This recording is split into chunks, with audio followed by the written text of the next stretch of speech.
What's up, everybody? Welcome back to another Bear Show. I'm Ivan Vargas. Before we get started, it's a special show tonight. Little pop-up show. Got a special guest. Make sure you like, share, and subscribe to the Tape Never Lies Network. Make sure you become a patron today, and don't miss out on Draft Mob and all the great breakdowns that we've been doing this off season.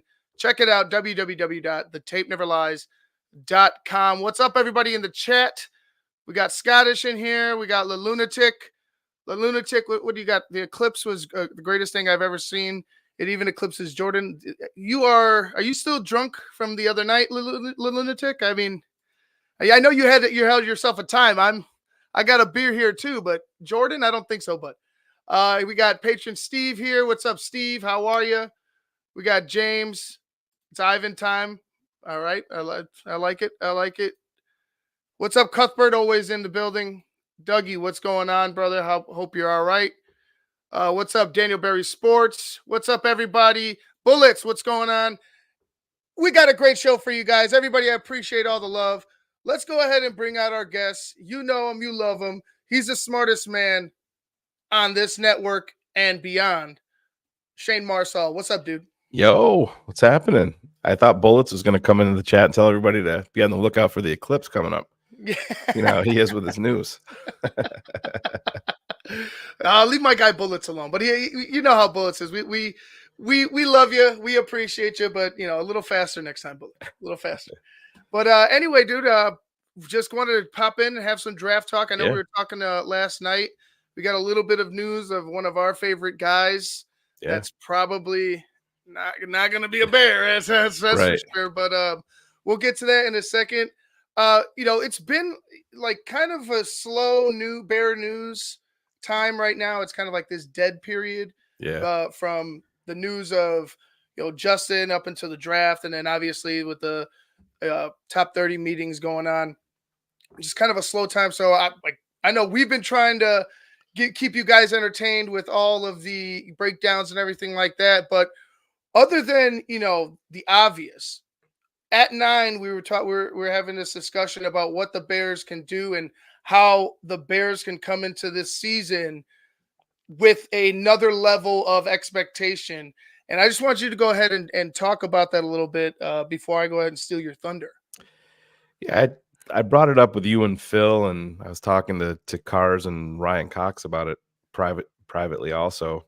Now, when I say this isn't something that I would do and that I would co-sign for, because I know my philosophy on the draft. I just have this sneaky suspicion that Ryan Poles is going to go against everything that we are expecting at number 9. And I would not be shocked. I have this feeling that his ultimate game plan is to come away with Caleb Williams and Marvin Harrison Jr.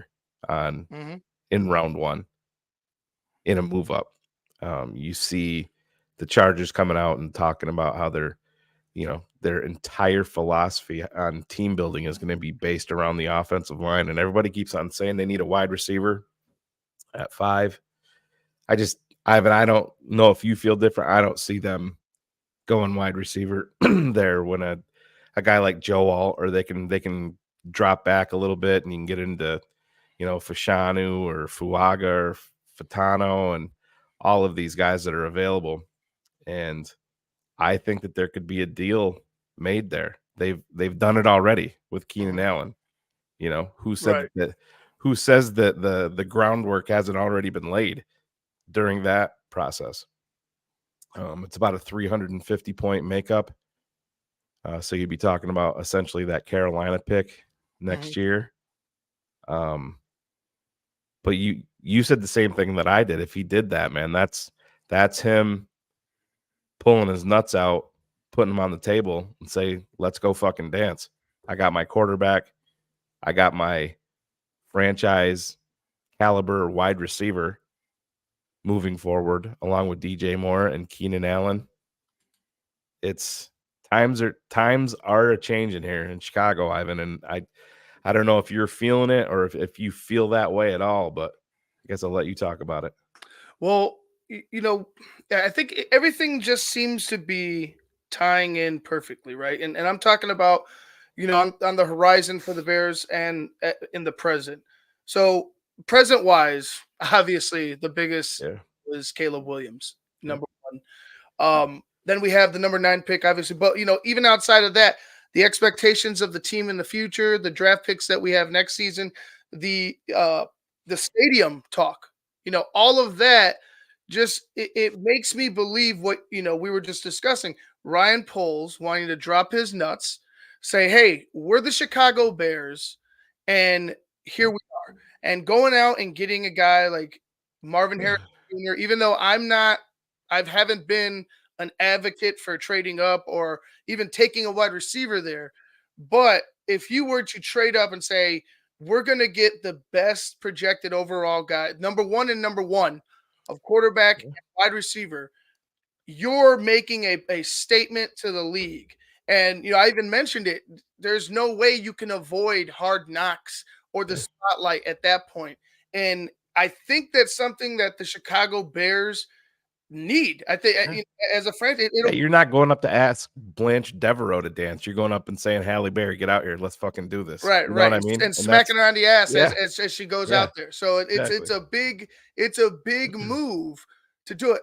Do I think am I, like you said, I'm not an advocate for it, but thinking about Ryan Poles, you had mentioned, he's that cerebral assassin, Yeah. that silent killer where it's like, is he going to make a move here? Can he jump up?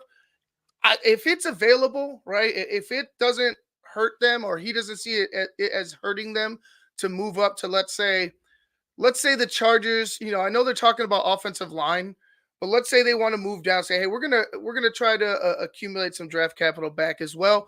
We'll take a tackle other than like a alt, right? Let's say alt doesn't go, but they're looking at it like, let's go ahead and take a shot at Fatanu or Fasha, who all the Fashanus that are Yeah. out there. They're all like, I can't. They have They the could similar slide. names, They, but like Carr said earlier, they could slide Fuaga into guard. there you go. It's there's so many options for them. I can see that happening. It's just, to me, comes down to, what are you sending back to them? Yeah. Yeah. And that is the interesting piece to this puzzle because we don't know. And they're going to, if they are bound and determined that they're looking at offensive line, they're gonna have plenty of options there at number 9. I Mhm. mean, who are we worrying about taking an offensive lineman? Tennessee? Could Atlanta go there? Maybe. I don't think that they will. I mean, they have a glaring hole at edge rusher.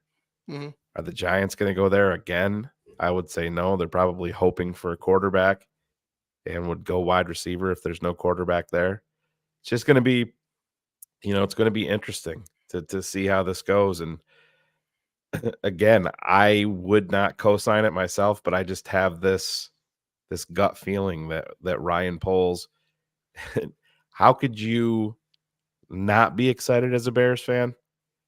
Because 12 months ago, if I told you that when round 1 ends in 2024, that Ryan Poles got you Caleb Williams and Marvin Harrison Jr., everybody would have said, "Holy shit!" Mhm. What, we have the first and second overall picks. Right.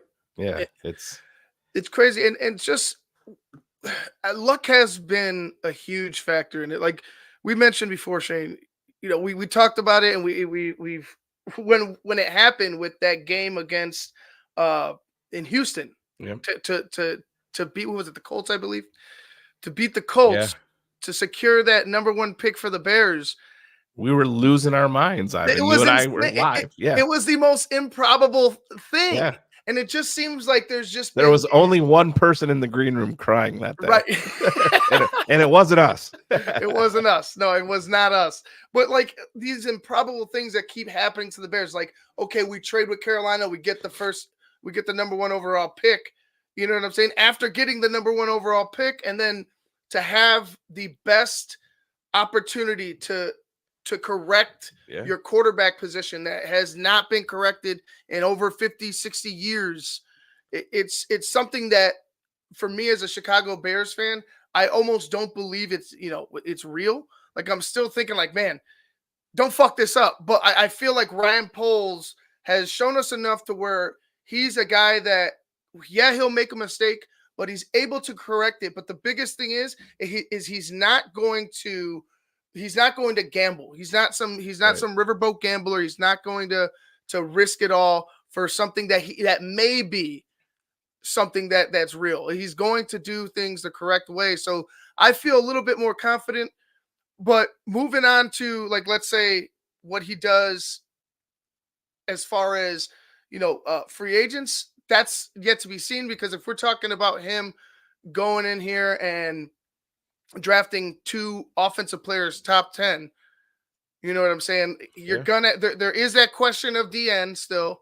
There is that question of what are you going to do to continue to build depth? But I don't think I wouldn't be upset. You know what I'm saying? I'm not a Yeah, guy that's going to be pissed about it. yeah, it's hard to get upset about that. You're coming away with the two best players available in the draft. And at that point you'd be drafting number 1 and number 5. So it is hard to get upset with that, but it's so un-Chicago Bear like. I think that's the part that's hard to grasp it now. How do we get there? You need, quarterback, quarterback, quarterback, quarterback.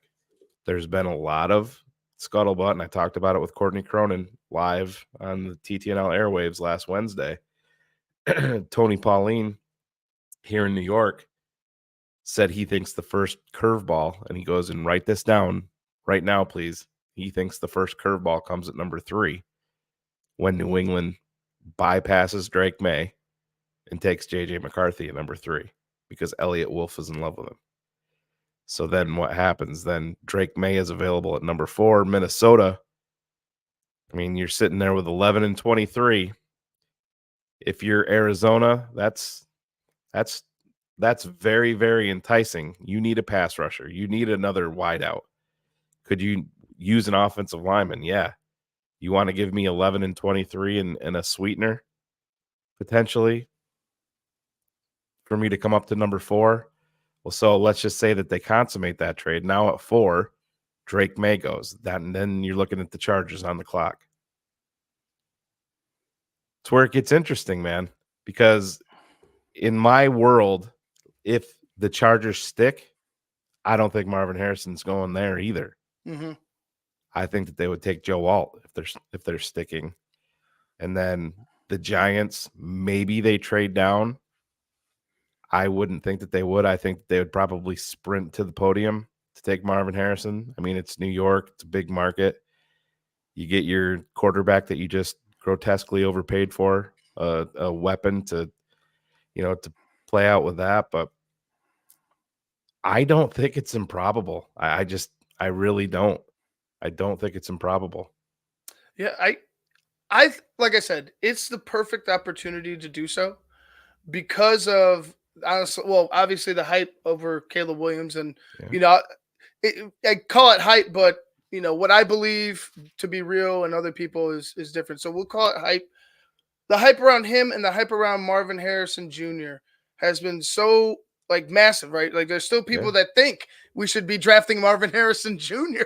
Oh, or number 1, which is insane. But yeah. just the Those amount people are of, called morons, Ivan. yeah, You can yeah, say, right. even though this isn't keeping it 100, we can still call them dumbasses. Yeah, I mean, that's if the shoe fits. Yeah, But exactly. you have these guys that are graded so highly. It's something that I think that Ryan Poles and Kevin Warren have discussed because of the potential of the news, man, the media, it would put the Bears in front of every camera, on every talk show, on every Get Up, FS1, ESPN, everywhere, all offseason will be the Chicago Bears if they did that. And on top of that, like I said, if you can find a way Yeah. to make this draft even better and have more success with selecting players later, and people actually like the draft even more, like, there's even more hype around it. So it's just a win-win-win for the Chicago Bears all around. I just haven't been used to it at all. So, like, there's still this, like I said, there's still this reserve in me, but you can't really deny that on the horizon, the Bears have pretty much everything in front of them. I totally agree, man. I just don't think anything is off of the table. I know I've just Hmm. kind of been going over the chat, and some people agree and love the thought of it, and they're like, "No, it's never going to happen." I didn't hear anybody sitting here talking about Keenan Allen Right. coming to Chicago. I was just like everybody else that night. I was sitting here and I looked down at my phone and saw a tweet from Jay Glazer that said scoopage, and saw the name Keenan Allen and Chicago Bears, and was like, "What?"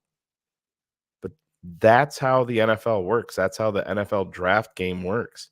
You talk to these guys and you're like, "Hey, while we're chatting here, when the April 25th comes around, what are you looking to do? Are you looking to maybe drop back a bit because I'm interested in coming up if the player that I want is there?"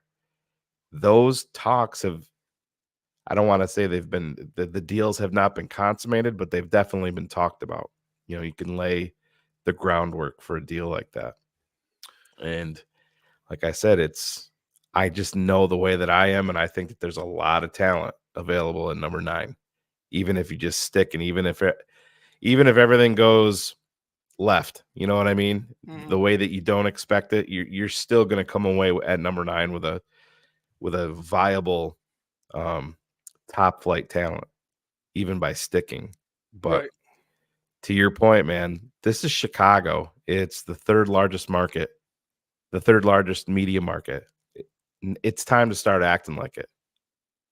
And does it get any more glitz and glamourful than Caleb Williams and Marvin Harrison Jr. potentially? No, you're making a statement. Kevin Warren, what does Kevin Warren like? He likes big names, powerful people, friends with LeBron James. You think that moves the needle in Arlington Heights? Oh shit. Caleb and Marvin Harrison with this young team. Hmm. It's your point, man. Then you're talking Hard Knocks, everything. Yeah. Crazy. Yeah. And even to the I know it's on the smaller end of the spectrum, but like the style change for Eberflus, like Yeah. this entire team is getting ready, for something big, and I feel like that doing something like we were discussing and moving up and getting the potential number one quarterback and number one wide receiver in this draft does just it puts the Bears in everybody's mouth all off season long. And Right. that's what, right, like you said, that's what Kevin Warren wants, especially if you're proposing, and which I'm not a huge fan of because I got other issues with the city, but Yeah. like you're proposing this massive, massive uh, uh build of a new stadium on the lakefront, and then you're also talking about helping re acclimate Soldier Field to becoming like some type of public space on top of making creating new infrastructure Yeah. and diverting other infrastructure. It just to me that's like to me it's unfeasible, but just because it's on his mind, that it gives me all the more confidence that he would try to, or he would actually accept, or be happy with Orion Poles move up to make a splash. So I Yeah. mean, we'll see about it. Like I said, the whole stadium thing, I don't know. I'd prefer him in Arlington Heights just because of the money. Like you could keep your own fucking money, but Right. Yeah, we'll you would see about have you would have everything at your disposal there. And I understand the people that are in the city and want it in the city, and the nostalgia, and my thoughts on that. The nostalgia, the 85 Bears, that's great. That's great. Let's leave that there. That's fine. Let's course correct, and let's define a new role going forward with this team, where it's not the the middle linebacker and the Chicago Bears are, you know, winning us 13 games in one season and then going 7-9 the next year. It's about a course correct. And it. listen, does this change things? Do you If you trade up for Marvin Harrison, are you extending Keenan Allen? My thought process would be very likely no, that you wouldn't extend him. You use him this year and see where it goes. And then you have DJ Moore and Marvin Harrison moving forward. But who knows? We might be completely wrong, but it's, we're coming down the end of the tunnel here, Ivan. We can finally see the light to draft day. That's the fun part, but this is going to be the calm before the storm. Everybody's going to get excited when Ryan Poles has his pre-draft presser, and we're all going to be tuned in like idiots thinking that he's going to say anything, at all. We're not going to get anything out of that, but just is what it is. I have this, the only way that I can describe it is a gut feeling, a sneaky suspicion that this is something that's in play. If it's viable for them, maybe it's too expensive and they won't do it. But I think it's something they're going to look into. I really do. Especially with the capital that you have to play with next season, and you've already hit the home run. You know what I'm saying? It's like you let off the game with the home run. How are you going to go about the rest of this game? It's like it's not every time you're not going to knock it out of the ballpark. But I feel like with the Bears in this situation, they might just start swinging for the fences. At every pick, and I feel like I'm here for it. I'm here for it. Even though I want the trade down just to maximize the amount of potential and depth that you have. Imagine adding Marvin Harrison Jr. to that trade haul from Carolina, because he would be involved. It would be the worst trade ever. I would imagine. Yeah, you're talking up there with, the Herschel Walker trade in terms of, I'd have to look at what it ended up being, like 12 picks or whatever. But in the modern NFL, that's, it's the gift that keeps on giving, for sure. Yeah, and like I said, it doesn't matter. It's not something that I'm going to rip Ryan Poles for, because he's taken some shots. Like you've had, obviously Velus was a shot. It's a lesser, it's to a lesser extent, but Velus was a shot. You took a shot on. Move him to running back at this point. I would try him there. You're gonna have him on the team. I don't know about his ball, his carrying ability. I really don't know. No. I would have launched his ass to the moon last year, but on impact, he's just, every time I see him about to take a hit, I'm like, oh my God, that ball's coming out. Almost every single time, just because I don't know. If there's something weird about it, maybe it's him, maybe it's the way he's been taught. I don't know, but it's not good in my opinion. But Ryan Poles, a couple swings and misses, but it hasn't been to the extent where you're going to go ahead and ask for a firing. And even if he does trade up, and maybe if some people don't like it, there's no reason to be upset. It's just, it's like you're being upset because the bank, made a mistake and gave you some money. Like if we want to use monopoly terms. So it's not that, it shouldn't be an issue at all, in my opinion. Let's go ahead and talk about our favorite defensive lineman, T'Vondre Sweat. And I'm gonna go. Yeah. We're gonna have a mock draft here in a second. But I've been consistently picking Sweat at 75. You know my feelings on him, man. Yeah, I'm right there with you. Right, and if you guys don't know, T'Vondre Sweat was arrested and charged with a DWI. You know how the Chicago Bears operate, or have been operating under Ryan Poles and under Matt Eberflus and now Kevin Warren.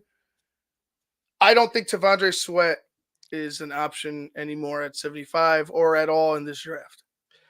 Yeah, no, I would tend to agree, and it's not just this incident is probably the capper, because he has openly admitted his penchant for partying, we shall say. It's been a topic of conversation with multiple NFL teams while they've been meeting with him. It's something that he has addressed, and he also assured everybody that was something that was in his past. Well, then, boom, 4 a.m., I always look back to my grandmother. She's like, you'll never get in trouble if you're somewhere you're supposed to be. Mm-hmm. And, when she tells you that when you're 16 or 17, you're like, what's this old lady talking about, And then you look back at it when you're, in your 40s, and you're like, Jesus, she was right. And NFL teams, they will give you a lot of rope. They don't like being lied to, especially when you're going to give them generational type money. And with him saying that's a part of his past, he wasn't a guy that was going, Jalen Carter, you can look at him. The situation was much worse because people lost their lives. Mm-hmm. But he was also a guy that at one point was talked about being the number 1 overall pick in the draft. Tavondre Sweat was never there. So he's not going to get the amount of rope that somebody at the other end of the spectrum gets. As bad as that sounds, it's just it's the way that the world works. Yeah. So he was a guy that I would not be shocked if he was available at 75. This was before all of this. Now I'd be very surprised if the Bears went there. And it's horrible for the really, really dumb decision that Tavondre Sweat made, because it's going to cost him a lot of money. And NFL, the NFL's losing out on somebody that I feel like he could be a difference maker. And I think he makes everybody around him, he's one of those multipliers. Mm. He makes Javon Dexter better. He makes Tremaine Edmonds better. He makes Jaquan Brisker better.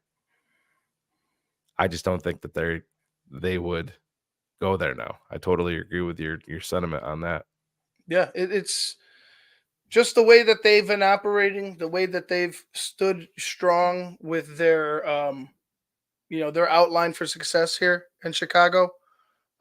The quality of the person, not only the being an athletic talent, but being of impeccable personal standard as well. So like it sucks, man, because I agree with you. Like, I'm watching him, I'm like, this guy can dictate where you run the football 100%, and he can blow up running plays. I just think about him and Javon next to each other on the inside of that line, and holy shit, Ivan, that's it's what Philly did with Jordan Davis. Yeah, it really is. Yeah, midway in the first round, and they doubled down on it again. Now Jordan Davis has his issues with, I don't want to say staying healthy, but staying motivated and staying in shape. But no, I totally agree. Yeah, and John says, will Blake Fisher be there? And I know it's the mock drafts that we're doing, it's the simulators. Consistently, Blake Fisher has been there at 75. Yep. If there's an option to trade back maybe 3 or 4 spots to get like maybe another pick in this draft, I think the Bears might do that, especially if we're talking about them either staying at 9 or trading up to get a premium talent. I think they're going to definitely look to maximize the bottom half of the draft, try to hit on some guys that they think can be, coachable and coached up into being quality players. So I like Blake Fisher. I'm not saying that he can't, like, it wouldn't be smart of them to add him to the offensive line depth. Well, I could also see them trading that pick if they go ahead and take the premiums 1 and 9 or 1 and 5 or wherever they're at. Sure. Yeah. No, I hear you, man. And it's the best part about Ivan where they are is they have any number of options, and they have needs with the best options that are going to be available to them: offensive tackle, wide receiver, and pass rusher. Or maybe, again, I don't think we can discount Byron Murphy. I don't know how you feel about him overall, but I think he's a guy that they like a lot. Yeah, I mean, look, I'm all for a top. Like I said, if it's Byron Murphy, so be it. I think it should be one of the edges. But if it's Byron Murphy, if it's somebody that is supposed to be there, not somebody that's not somebody that's a guy that's been projected or most of the league has in the second round or third round that you're trying to fucking shock the world with. And I don't think that's what's going to be Ryan Poles' Ryan Poles does at all. But Yeah. if it's somebody of high quality, high character, high talent, they're on the radar for the Chicago Bears. Yeah. I agree.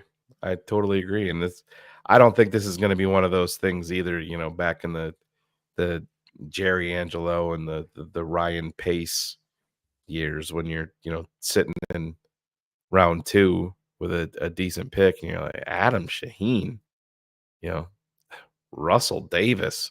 Remember that name? Russell Davis? That No, was no, no, pre that's Jerry what, Angelo, man. yeah. No, that's The probably a division one. defensive lineman fry. That was the Cade McNown draft, I believe. Ugh. 98, yeah. Or 99 it would have been, but yeah, it's just I think they're everybody has their misses. And what I do like about Ryan Poles is I think somebody in the chat brought it up earlier is he swung the bat for Chase Claypool. It didn't work out and he got him the fuck out of here. Previous regimes, Ivan would not have done that. They would have said, we invested in this guy. We're going to keep him around. We're going to try to suck every little morsel of talent out of there to justify, our return on him. And he didn't. What did he send him to Miami for a 6th round draft pick? I think it ended up being. And yeah, you take a loss, but you move on, turn the page. And that's what you have to do in the NFL, man, as a GM. Admit your mistakes, turn the page, and move on and go on the next. And to me, that shows a sense of urgency that Ryan Poles has Yeah. in getting this thing fixed. Because, you would imagine if they said, "Hey, you have all the time in the world," and he was a guy that was just happy to be here, that he wouldn't, he tried to make it right or Yeah. try to, put lipstick on a pig and say it can work. It can work with this. It can work with that, and he'll just be trying to fit a square peg into a round hole. He made the correction immediately, and we could move forward as a team. I totally loved it when he did that. It was a bad decision in hindsight, obviously, but you go ahead, you admit your mistake, at least admit enough of it, but you correct it, and I'm happy with it. And no, it's not Montez Sweat. We're talking about Tavondre Sweat from Texas. Yeah. No, definitely not our guy Montez. But you ready to have some fun here? Yeah, let's go. All right, let's do this. Obviously, I told everybody last week I'm not even entertaining trades at 1 anymore. Like, I mean, like somebody in the chat could go ahead and argue with me all you want, but it's just it's not happening anymore. Yeah, I'm sure somebody doing a Pittsburgh Steelers show is live right now. Go watch them. Yeah, go check them out. The new Pittsburgh Steelers fans. Yeah. But anyway, so yeah, go ahead. No, just the way that this goes, if you ran a simulation 50 times, Ivan, this scenario right here would come up 45 times. Mm-hmm. That's the way that the simulation with PFF has been going most of the times. But if you notice, they have moved Leatu Latu up from where they were originally. I believe Dallas Turner and Fashanu are pushed down. Fuaga, I think, has moved up. Murphy has moved up for them. Verse has moved back a little bit. Fashanu all the way back to 18. I don't get it. And again, we talked about Mims. I mean, that kid's fucking talented, man. Yeah. He really is. If you're talking about Mims for Chicago, unfortunately, you have to move Darnell Wright to left tackle. If Amarius Mims was, to find his way to Chicago, but he's a mauler, man. Like he is a perfect fit at right tackle. And if you look at number 19, J.C. Latham is in Chicago, by the way, visiting with the Chicago Bears. And you want to talk about a big boy. J.C. Latham is 6'6", 335. Yeah, he's a big dude. Yeah. No missed meals there. Not at all. All right, so let's go ahead and take a look at what we have here. We got Brock Bowers, who, now that we've been talking a little bit, because I could still, to me, it's still a stretch that it being Brock Bowers, but because of the ability to spread out wide and the athleticism. Well, I think it could be an option if you're trying to be that team that's adding, high powered offensive talent. how you justify it is he only lined up at tight end for 44% of his snaps at Georgia. So you essentially make him a supersized slot. That's how you justify it in Chicago. Will they do it? Listen, I love Brock Bowers. Far and away the top tight end available in this draft. I get it. I don't even think you have to label him as a tight end. He's one of those guys that you can label as a weapon. But at the end of the day, he's still a tight end. The Bears have almost $40 million guaranteed tied up in Nicole Kmet and Gerald Everett. Mm-hmm. He's a fantastic player. Is he realistic at number 9 or even a small trade down? I think that he would always be on their list. I just think that there's guys that they're going to take above him based on need. Right. Yeah, and it's how the board's gonna like you. There's obviously gonna be teams that I think that are gonna allow you to have players that you don't think are gonna be there on your board at a certain spot. But if it's a guy like Brock Bowers in this position, I'm still looking at DN. Like, if I'm the GM, I'm still looking at DN. I'm still looking at Byron Murphy at defensive interior. Still looking at or offensive tackle. Yep. And it just doesn't seem like Brock Bowers, financially can be the correct guy. Yeah. And also because of need, like you'd mentioned, it's almost like I'm drafting selfishly instead of for the team. I hear you, man. And it's, again, I feel weird because I feel like we're talking negatively about Brock Bowers, and he's fantastic. It's just where Phil and I can be at opposite ends of the debate table is the entire fuck a cap. Yeah. If you're a player away from a Super Bowl, that's where you incorporate fuck a cap. Mm-hmm. Can you do that right now at that position? No. Dude, you already have $40 million tied up in there. Now, were you ever worried about in free agency? Were you ever, let's just say they were all in on Brock Bowers.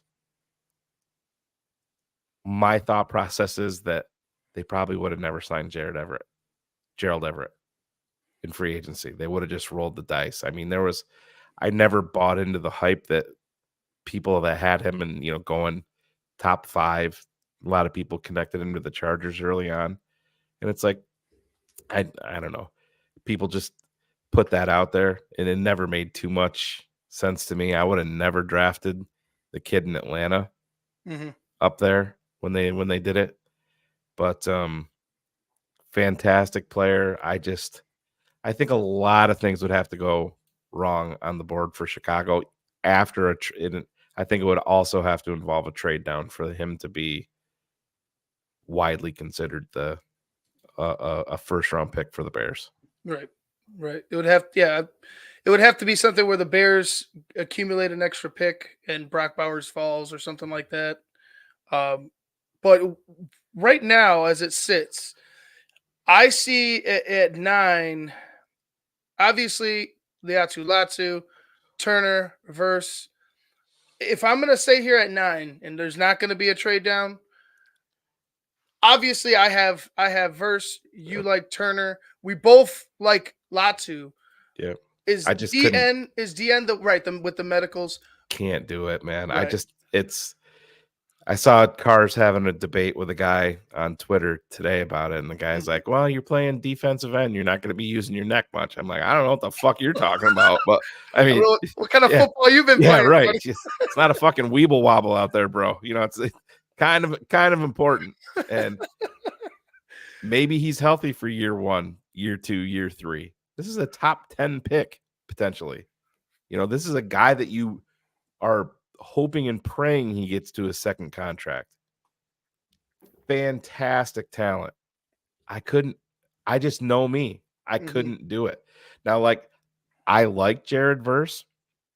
I just like the upside with Dallas Turner more. And I don't know, you and I haven't got to talk about this one-on-one. I brought this up to Phil. When I see Jared Verse, I love the power that he plays with. I do see stiffness in his game. Phil disagrees with me. I don't. Do you see any stiffness? As far as fluidity, like him running, there is a distinct, clear advantage in athleticism Yeah. between Oh yeah. between Dallas Turner, Liatu Latu, and Jared Verse. Right, I think Turner is the most athletic of them all. But there's just there's something I see in Verse that power dictates things. Yep. Like I'd mentioned, we were talking about Tavondre Sweat, where he can help dictate the run. I think like Jared Verse, I've seen just destroy running plays and take offensive linemen on their heels, off their feet. Just based off his power, yeah. Based off his power, and it's not to say that Dallas Turner isn't powerful or anything. It's just a difference. Yep. It's athleticism, Turner, power to Verse, and I just don't pick your poison, in my opinion. Yep, and a lot of people disagree with me on this, and it's something that is always a factor to me. Dallas Turner just turned 21. Jared Verse is 23. He's going to be a 24-year-old rookie. Where's Dallas Turner going to be in 3 years? True. That's, to me, that's something that I take into consideration, because the fluidity and the athleticism and the explosiveness, to me, says Turner. The power, 100%. It says Verse, but he is, he's no slouch. Obviously his RAS was better than Dallas Turner's, and I know everybody loves to get caught up in that. And it's not the be all end all. Dallas Turner gets knocked on his RAS because of height, and those things are all a factor too. But I'm looking at this draft, Ivan. Wouldn't you be shocked if Atlanta went wide out at 8 with the way that they're constructed? Yeah. I mean, so just to bring up Tony Pauline again, he said another curveball people have been putting pass rusher to Atlanta. He said, don't forget the name Terrion Arnold, corner, to Atlanta at 8. People within the NFL are very, very high on him. Love the upside. And I could see it. I could see it. I would be floored if they went wide out with everything that they've been adding on the offensive side already. But and you have two guys there already at wide receiver. You have 3 guys, because you got Pitts that could line up at wide out as well. Drake London, you just paid Darnell Mooney. You got Bijan, you got another talented running back behind it. Are you gonna go to the offensive side yet again? I would be shocked myself. Yeah, I would be shocked too. If you look at Joe, like this up here, about I think everything else looks about right. Even Malik Neighbors. This is probably the only one that's at the 8th pick that's like a wrench in the whole machine here. Yep. But looking at where it leaves us, obviously it's Verse and Turner. Yeah. You're moving it? You're going to move it? I'm moving down. Yep. Yeah. Okay. I would be, but I mean, right. We got a few. Well, let's do this. We'll stay at 9 this one. We'll do a few picks, a few drafts. Who are offering trades in this one? It's all second rounders. Oh yeah, fuck you guys. Yeah, I'm not even entertaining that. But yeah, if I'm here, we'll go ahead and take Dallas Turner. Just came on a top 30 visit. So added Turner now as it sits at, why did it just shoot up? Sits at 75. With us, just discussing Tavondre Sweat, obviously he would have been, taken on off our board right here, right now. But you do have Brandon Dorlus. Yep.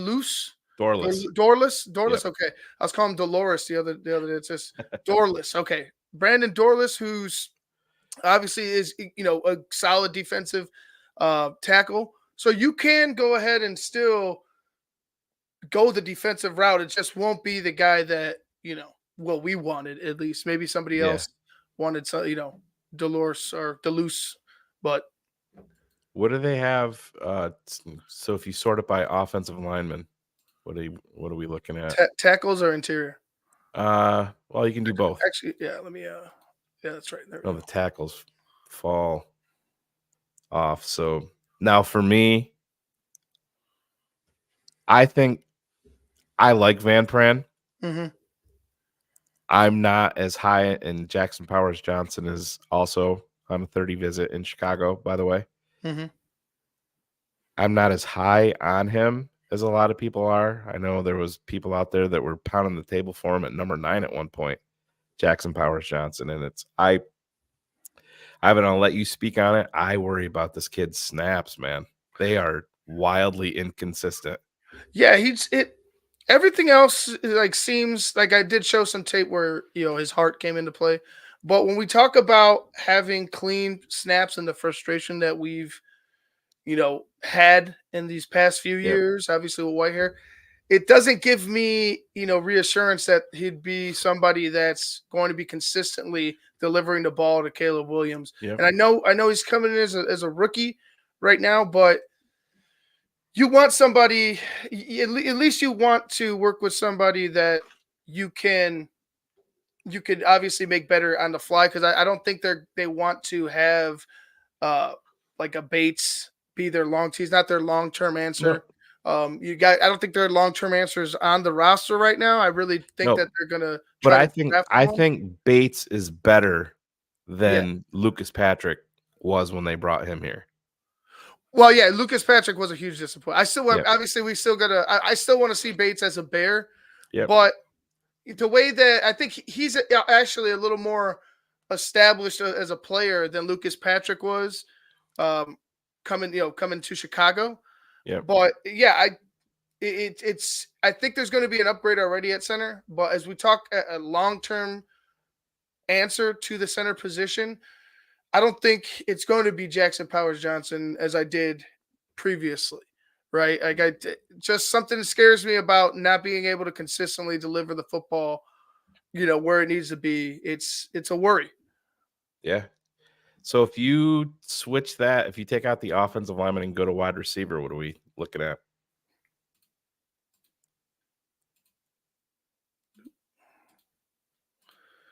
So we got Javon Baker, Johnny And Wilson, Jamari Thrash, uh McCall is it Macaulay or Malachi Corley. Yep. Malachi Corley, Brandon Rice, Jacob Cowing, Aeneas Smith, Malik Washington, Cornelius Johnson, Marcus Rosemy, St. Jack, Charles Yeah. So Washington. now to me, Malik Washington is being slept on a little bit by people.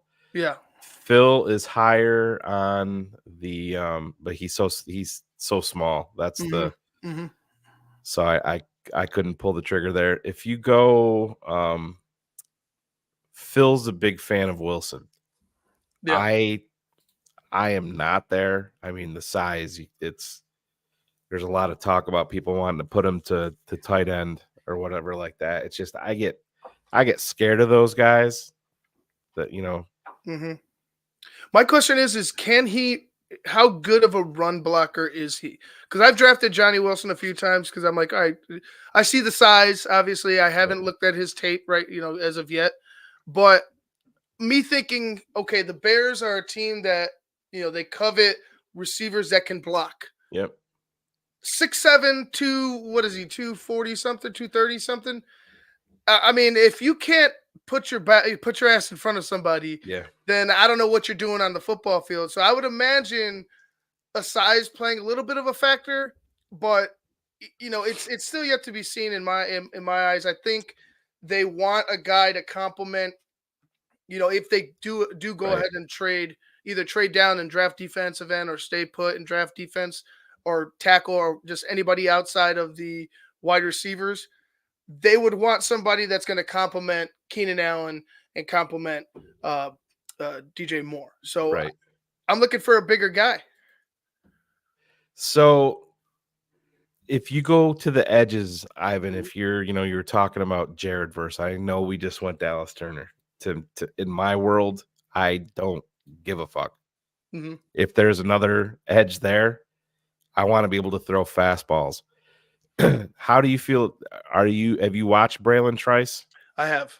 Because there's some power there Mm-hmm. with him. He's I believe he's hovering around 280. You can click on the thing, like 275 ish, 6'4", Mm-hmm. I believe. Yeah. So, well, I'll just talk about it. How do you feel about Braylon Trice? Braylon Trice, I think, is, in my opinion, ranked a little higher than I would have him. But with that being said, I think that the third round is exactly where he Yep, should be that's falling. kind of my point.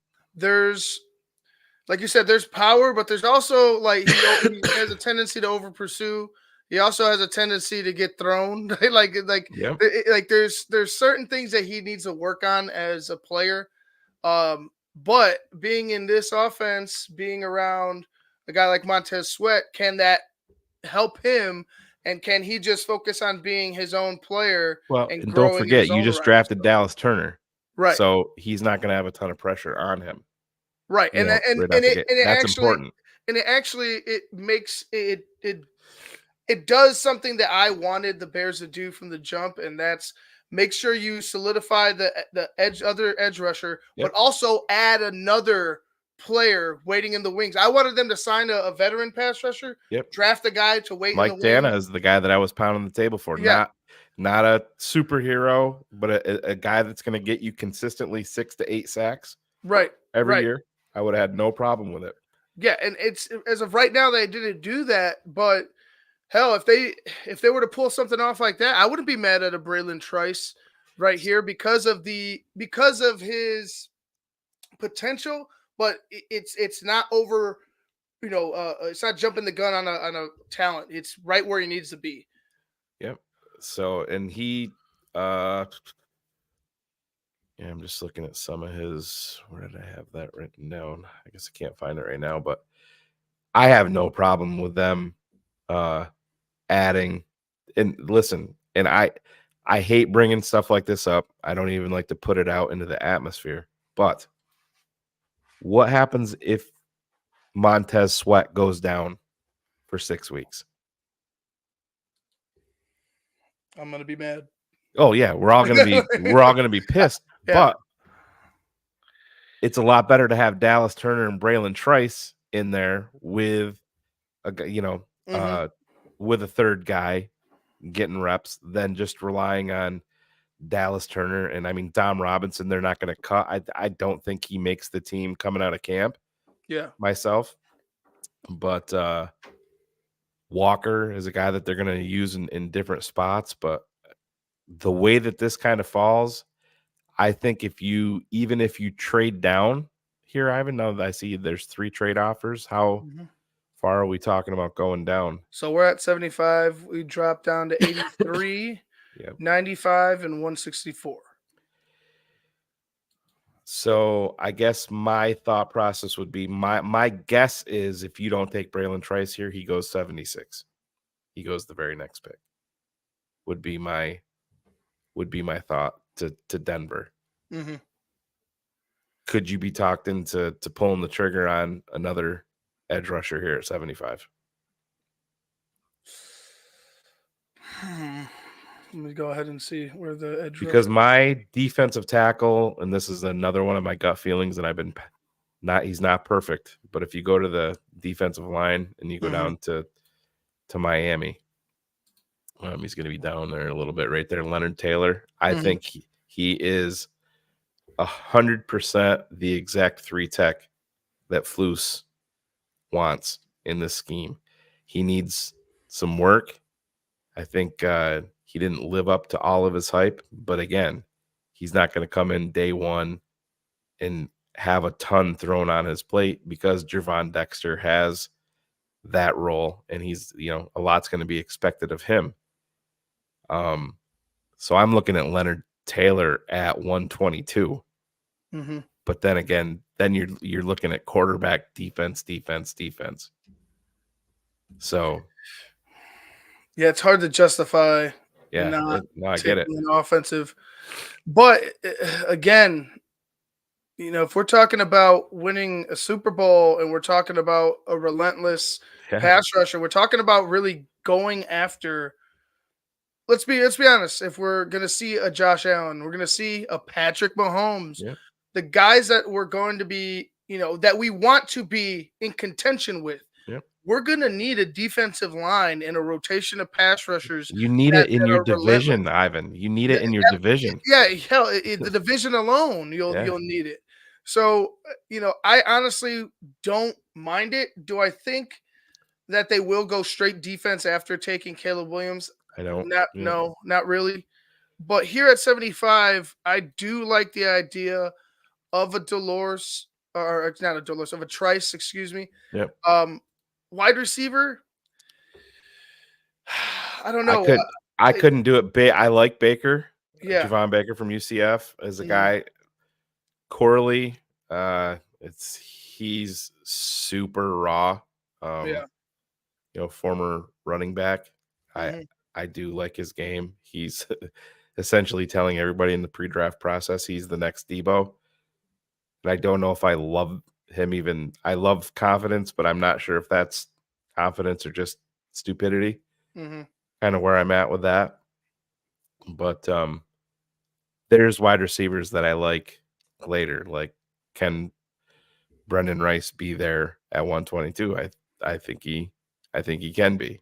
Mhm. I'm And even a good. Taj Washington Yep. at a 122. I like the idea of pairing Caleb with somebody he's familiar with. We talked about it before, whether it be Rice or Washington.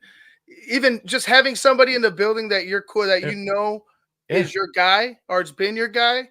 That's something that I think could benefit Caleb, the locker room, everybody. To Taj Washington or Brandon Rice or whoever gets Yep. put in.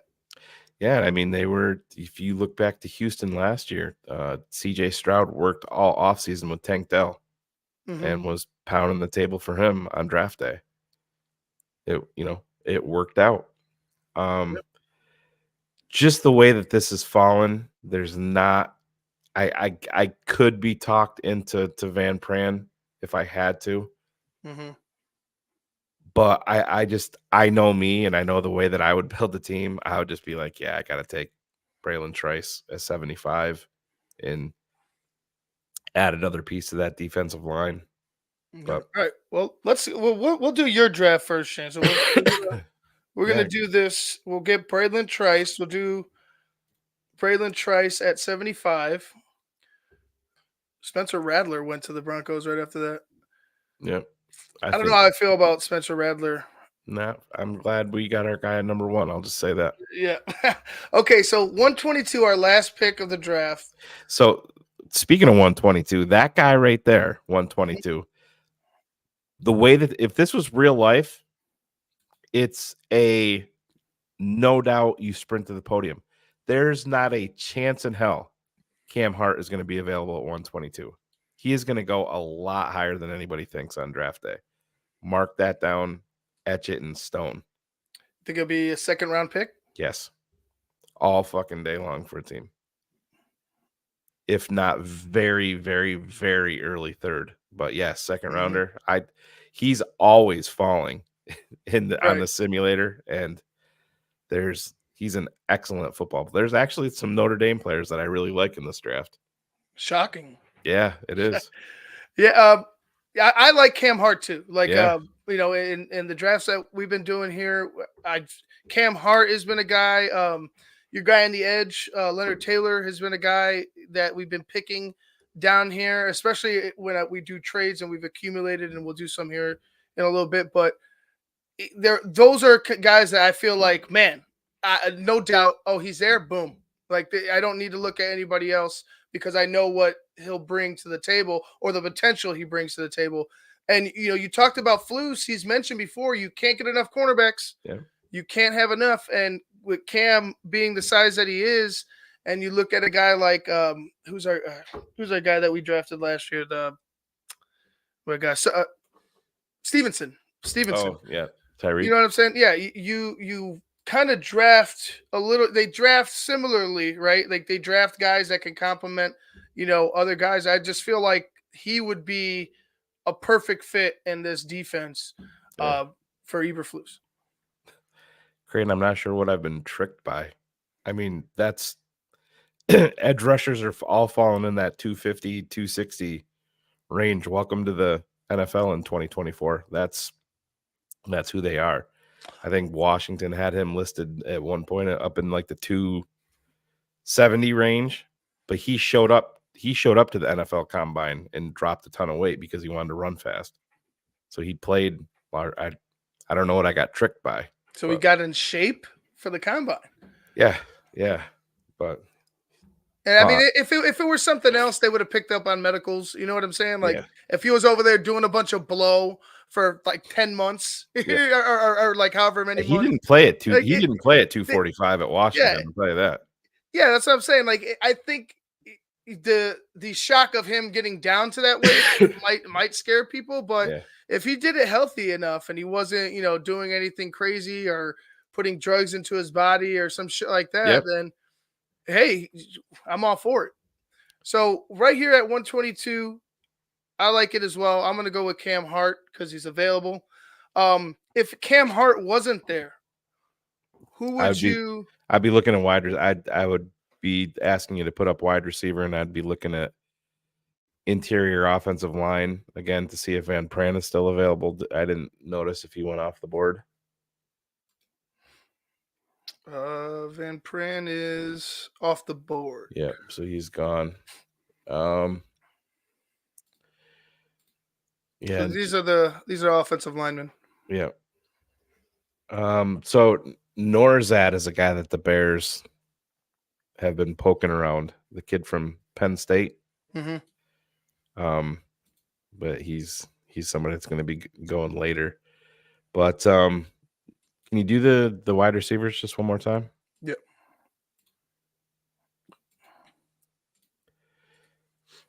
Yeah. So Washington, Taj. So I don't think I could pull the trigger on Taj here. I just think he's going to go. He's not. I like Taj. I just think. I think to me 122 is a little bit rich, and I know he is very close with. Did Taylor come off the board from Miami, the defensive tackle? Yep. Yep. So he went off. Yeah, and just do it by that. I guess go back to the overall. Just see what we're. Man, yeah, Stover's a hell of a player too. But yeah, I mean, at this point, just based off value, it's Cam Hart for me. I mean, I don't think there's a chance in hell he's available on draft day at 122. I really don't. Right. Well, thank God he's here now in our fantasy world. But 122, we're gonna go with Cam Hart. If not Cam Hart, I think they, would attack offensive line in this situation, in this draft. So we take a look. This is kind of crazy. I'm giving it a C. Yeah. I get an A in certain drafts, which is kind of weird. Yeah, it's welcome to the world of PFF. Right. So we got Caleb Williams at 1. We got Dallas Turner at 9, Braylon Trice at 75, and Cam Hart at 122. I hope. Is everybody happy with that? That to me, that's a solid draft. Yeah. Even if it is defensive heavy at the bottom, after Caleb Williams, it's still you added a guy in Dallas Turner that could become he could become a generational talent in his own right. You added Braylon Trice, who could become a quality defensive end for you, and Cam Hart, who could help you on defense right away. So, yeah, I don't mind this draft at all, especially because we have number one. You know what I'm saying? Like, obviously, we didn't have number one. Things would be so much different, and I think about it sometimes. Like, if we didn't have number one, like, how much more stressful would this offseason be? Imagine if you were drafting number 2. Ivan. because we I don't think Cap will mind me sharing this. Phil and I are obviously real close with Cap and talk to him beyond the show and beyond our show. We have text conversations at the very least almost on a daily basis, and Cap shared that the Bears, Justin Fields staying in Chicago wasn't even ever a thing. Just wasn't. Mm-hmm. Even if Caleb wasn't available in this, they were turning the page. They were resetting everything. So Right. yeah, it changes shit because I don't love the guys beyond Caleb Williams Mm-hmm. Yeah. No, at all. it's no doubt. Yeah, I would be I I mean, would be I would be advocating for a trade down and asking them to go after a veteran quarterback in free agency yeah. in Well, order to that's why get, I know you know, people killed me. Um, I my QB2 in this draft is JJ McCarthy, and it's based solely on upside. yeah. Is he ready to play? I don't think Drake May is ready to play. I really don't. There's going to Mhm. be people that disagree with me, but if I had to go into that world, if I was the Bears, I had no problem with paying Kirk Cousins, you know, for a couple of years while JJ sat. Right. Is it as exciting? No. But is it healthy for your team moving forward? I can't imagine turning this over to Jaden Daniels or to Drake May as like, all right, guys, take us where we need to go. No fucking way. No, Just I agree. I mean, we've watched the tape enough times. We've yeah, we've we filtered out the rumors and the bullshit and all the negatives that surround Caleb Williams, and it's just from top to bottom. yeah, Like I think we all agree, it's Caleb Williams and everybody else. yeah, And for people who still like aren't getting it, want to hope and pray that he's a bust, try to project their negativity on yeah, his career. I just think it's sad because they're the same motherfuckers that would go out and cheer and root for him once he's fucking, if he's able yeah, to go ahead and take us to where we need to be in a Super Bowl title. And it kind of pisses you off because it's like the guy didn't even have a chance yet to step on the field, and you're already telling me he's a bust, yeah, that he's a prima donna. You don't know shit yeah. about the dude. It's frustrating. We get this question a lot, and I think it's important because for for whatever reason, Ivan, you've been around us long enough, and for whatever reason, fans of TTNL, people that don't care for TTNL, think that you know Phil and I, if Phil likes a player, then that just means Shayne co-signed and was saying the same thing, or if Shayne likes this guy, then that automatically means that Phil does, and that's really not true at all. We have a big difference in opinion on players. So like last year, I would never have drafted Bryce Young in round 1.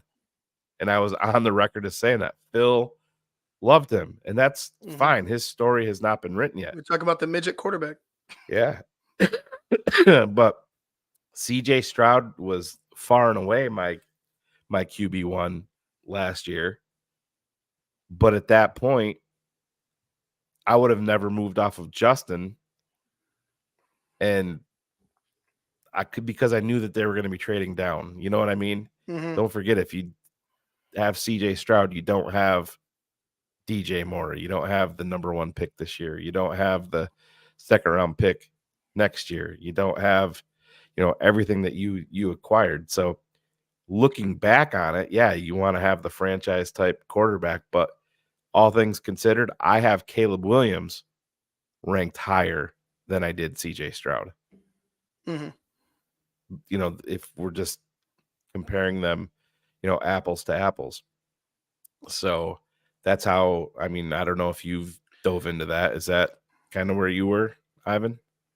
Well, if we're talking about where if we're talking about comparing Stroud to this year's draft, obviously it's Caleb Stroud, Yeah, yeah, a but hundred percent. right, and it's and like you said, looking back at it, I wasn't high on oh my god, it's a shorter quarter. Bryce Young Young. Bryce Young, yeah, I can't believe I forgot it, but I wasn't high on Bryce Young either.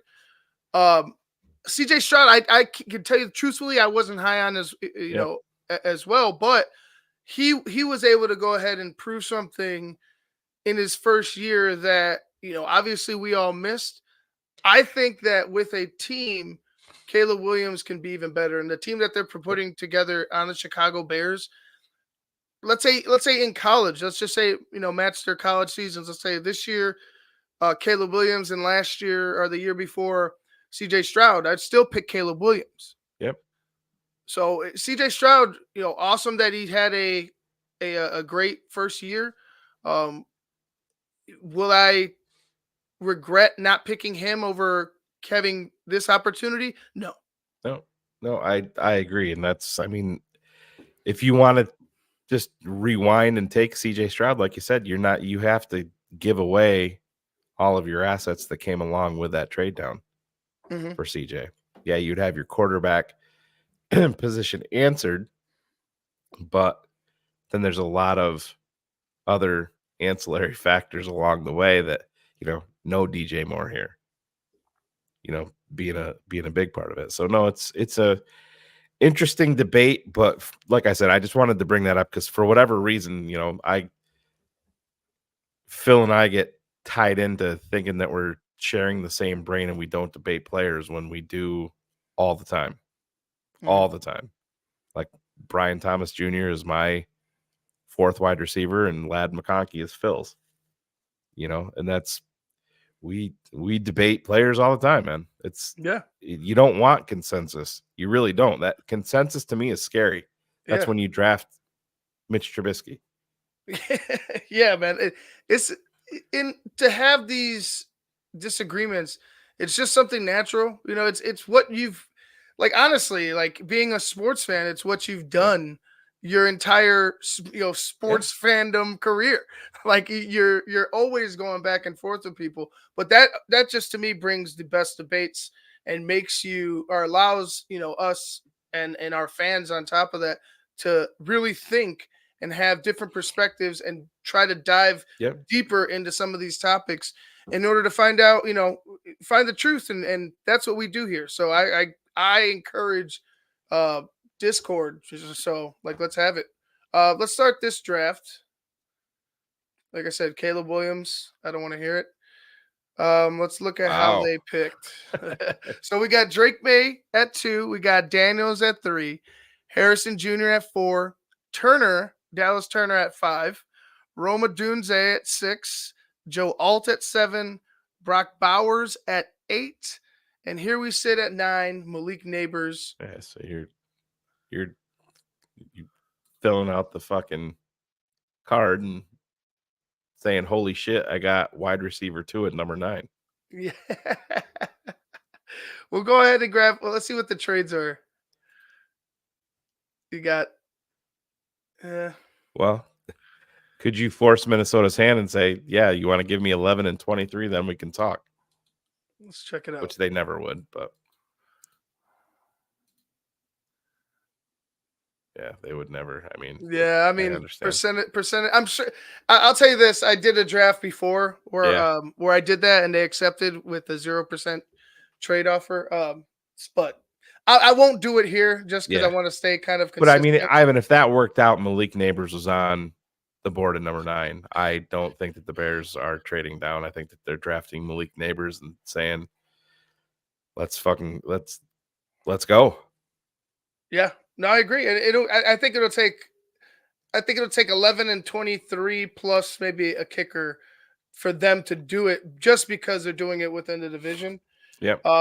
And I'd be pissed seeing Malik Neighbors on the opposite side of Justin Jefferson, and quite honestly, I'd be terrified as well. Yeah. So Malik Neighbors here at 9.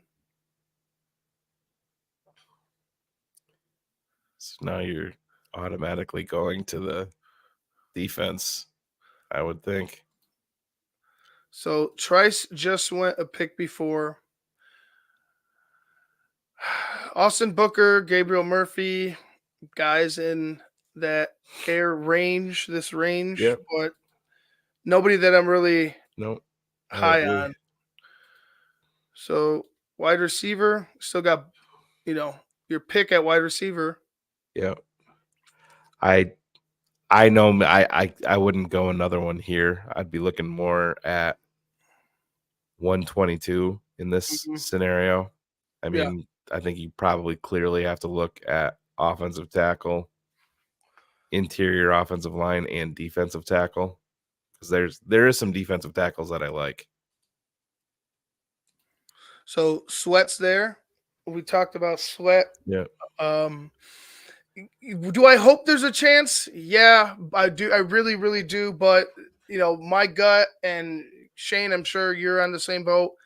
The way that they operate there at Hallis Hall now, yeah, I don't think that they're going to take a risk on a guy getting a no, DWI before, like, a couple weeks before the biggest day of his life. So, or the biggest weekend of his life, because he'll be going, what, the second day is the third. yeah. Michael Hall Jr. How do you feel? Explosive as hell. I mean, you know, is he Aaron Donald? No, I don't think he's strong enough, but is he as explosive? Yeah, he's very explosive. I think what was his, I think they have him listed in like 280s. Let me look up what did Yeah, he weigh in six. at the combine? Oh, at the combine, I'm not sure. He has him Yeah. listed at 280 here, 6'2", 280 Oof, that's so 6'3", 290. at the combine. Yeah. Well, that is, I don't know, man. Have you watched him at all? He is explosive. I've seen him a couple times. I haven't watched enough to be like, yeah, I know. What I'm saying, I'm Yeah. making a full on judgment. Yeah. The Bears do like Boyd. And I saw James Hunter in the chat had that. The Bears have talked to Boyd. Another guy that I'm a big Dwayne Carter fan Mm-hmm. from Duke. He's very, very interesting. 6'3", 305. Yep. So Um, there's but still there's still well, good.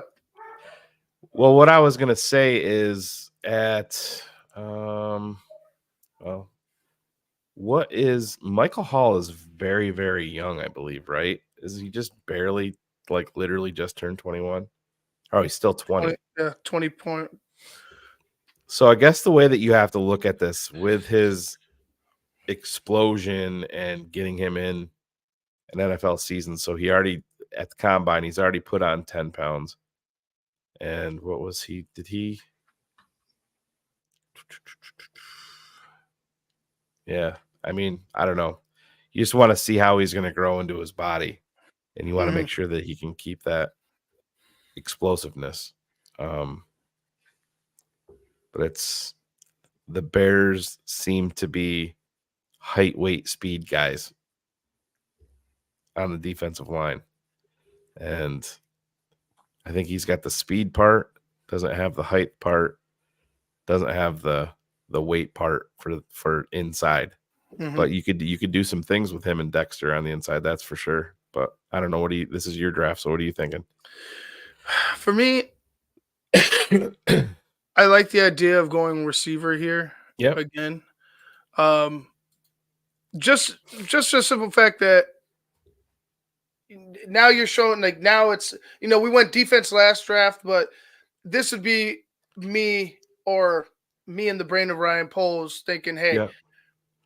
offense, let's go ahead and make this splash on offense. We just got, the number 2 wide receiver and the number 1 quarterback. Let's make sure that the backups are, of quality as well. Because Yep. are you trusting Taylor Scott? No, Or, but again, you're talking about this guy as your 4th wide receiver.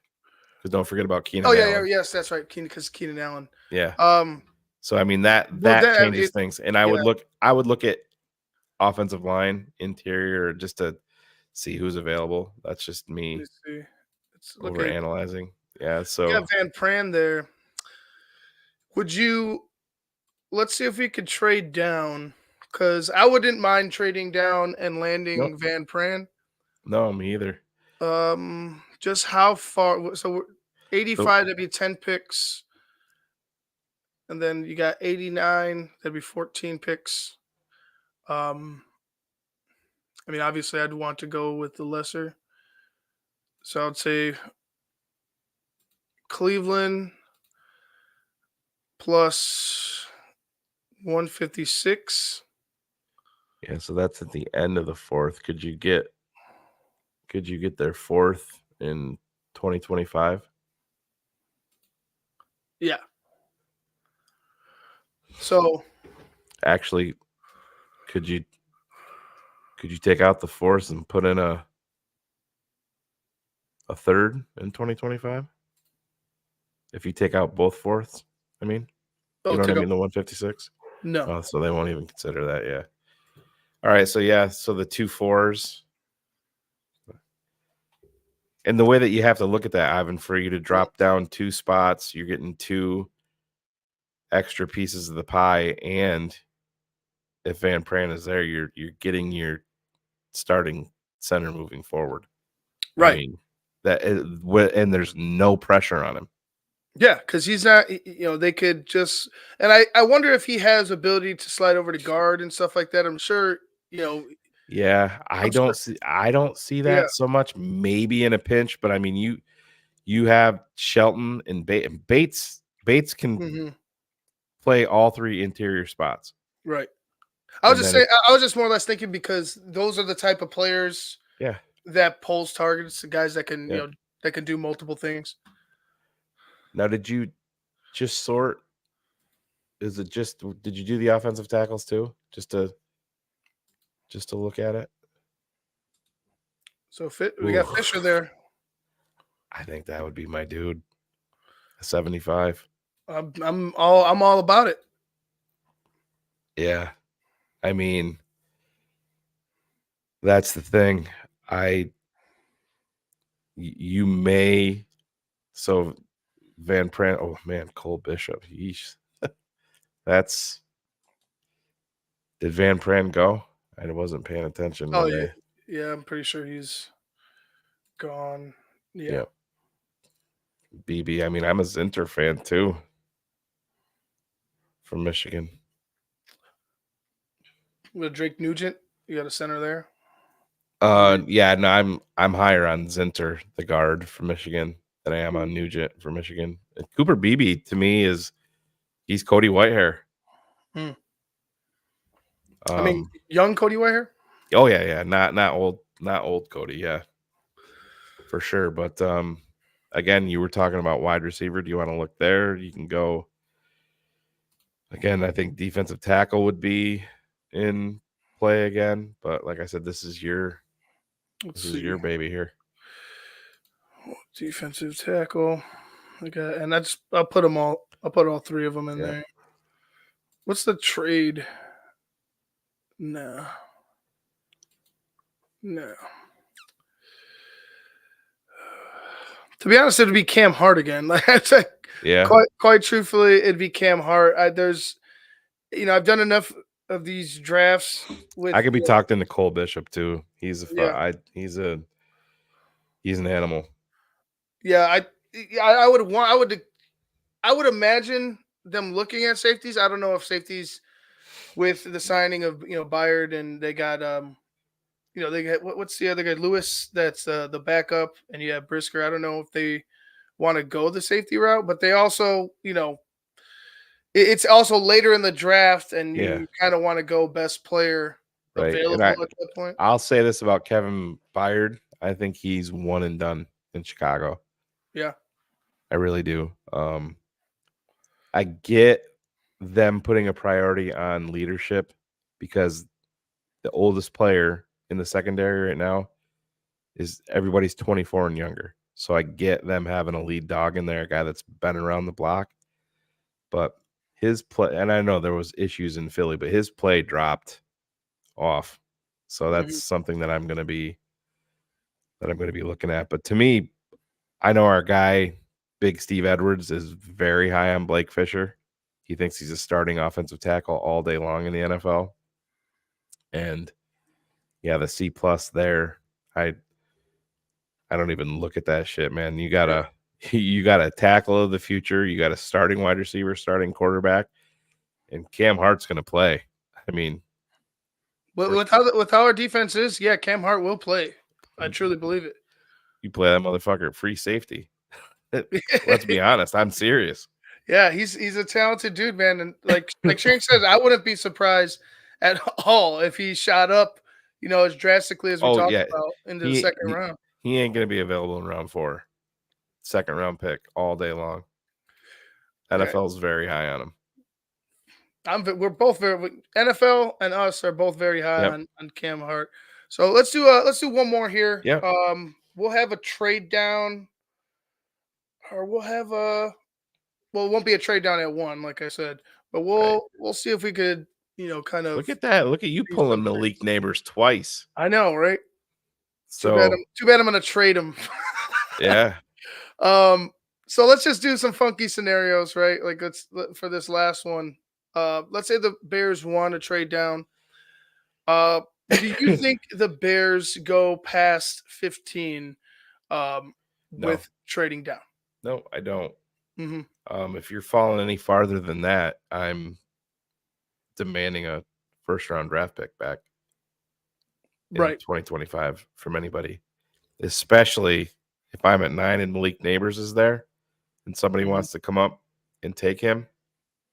Yeah, they're going to be paying for it. But yeah, so who are the teams? You got Vegas, Vegas, Seattle, Cincinnati, the Rams, the Eagles, the Bucks, the Bills. yeah. So Pretty much everybody down the yeah. line. So yeah, if I could do 13 and 44 for 9, I would. I mean, if we're definitely trading down, I would Mhm. be.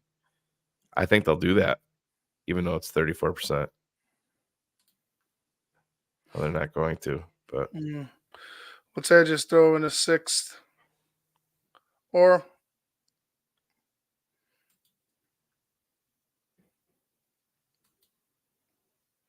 nah, they don't want to budge. so what's all right? Who was it beyond Vegas? You said Seattle, and Seattle's at what, 16? Yep. I said they wouldn't go below 15, but what's Seattle got for picks? Ooh, 81. 60, 81. Yeah, I Yeah. don't love that. Mm-mm. So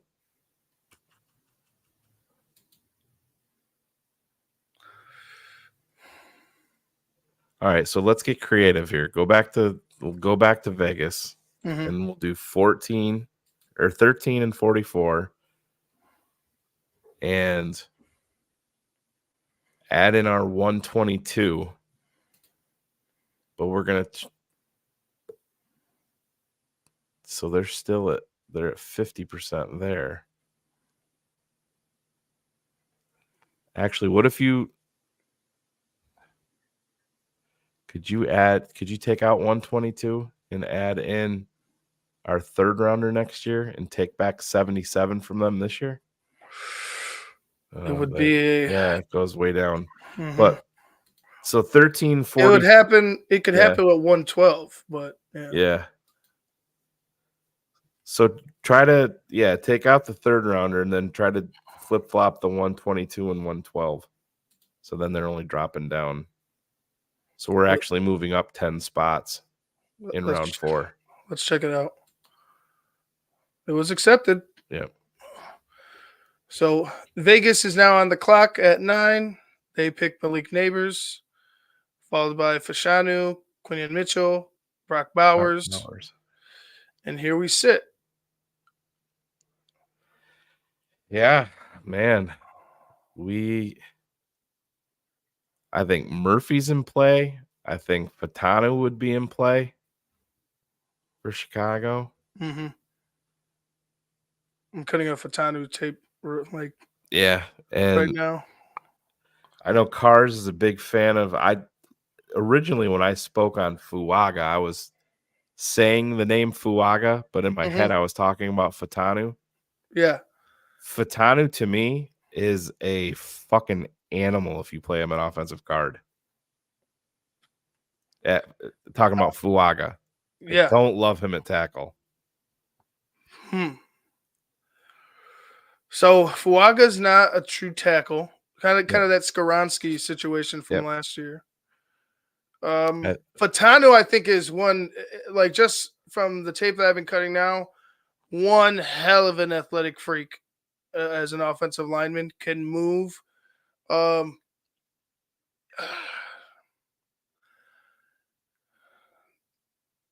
Danny says trade down again.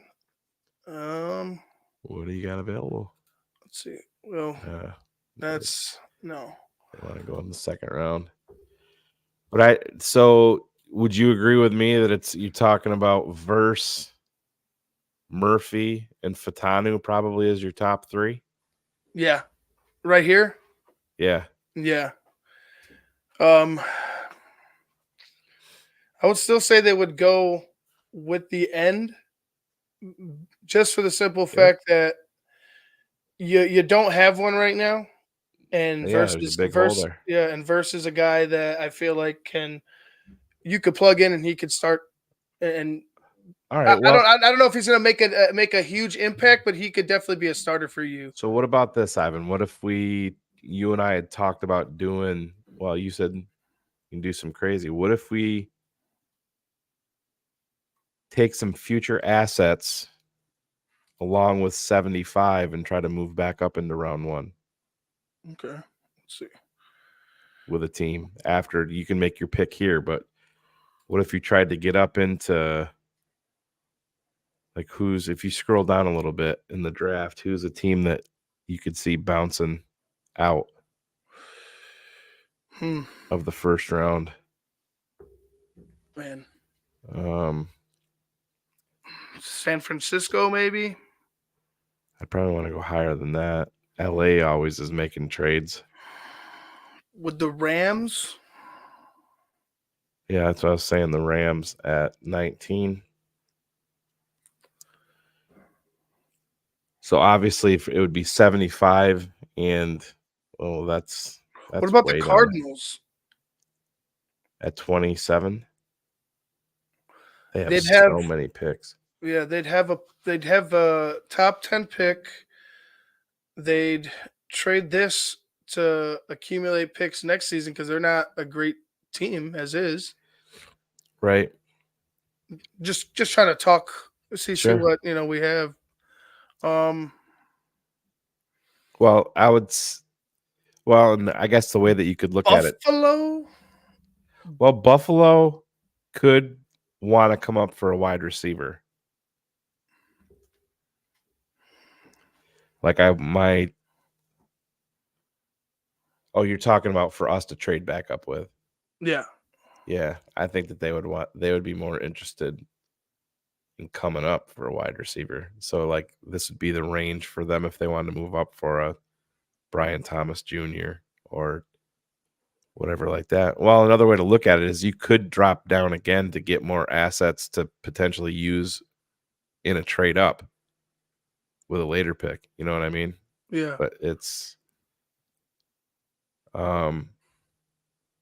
yeah, so look at it this way. So who are the two teams that you have the trades with? The Chargers and who? It's Chargers and the Texans. Yeah. The Chargers want to move up to 13. Yeah, I don't know how you'd work that, but well, I guess you'd have to make your pick at 13 and then let it go to what, like 25-ish to see and hit pause to see if there's anybody. All right, let's do that. So 13, I'm going to go with Verse. Yep.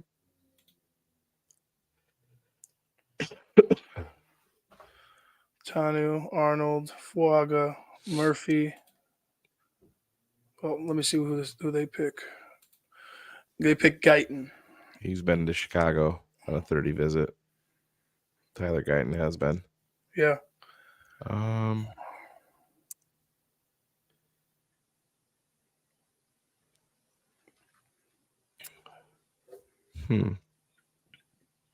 Yeah, I guess Tampa or Arizona. I mean, Arizona's got so many fucking picks. Yeah, but their majority of their picks are at the back end of the draft. I feel like. Yeah. Where are they at? Let me see. Arizona. Well, they have some decent. They have like second and thirds though, right? Oh, okay. Here we Yeah. go. Yeah, they got some. They They're got a flush. few top Yeah. 100 picks. Yeah, they got a lot.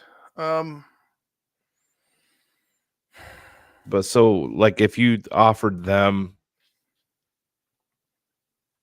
well, I guess we'd have to know who got there. I don't want to trade up without not, you know. But if you went and offered them like 75, and I mean, it would have to be your first rounder next year For 27. for 27. Could it be? Or the No. Carolina pick. Yeah, they won't do that. They'll take the first. They'll take the 2 2s. Let's see. What about that? 75, 2 3s and a 2. Is that too Man, much? I'd almost rather do the first rounder because I have confidence that we're going to be picking in the, you know, decent range. In the lower range or the bottom end of the first round. So if you put in so that's you can probably get something else back.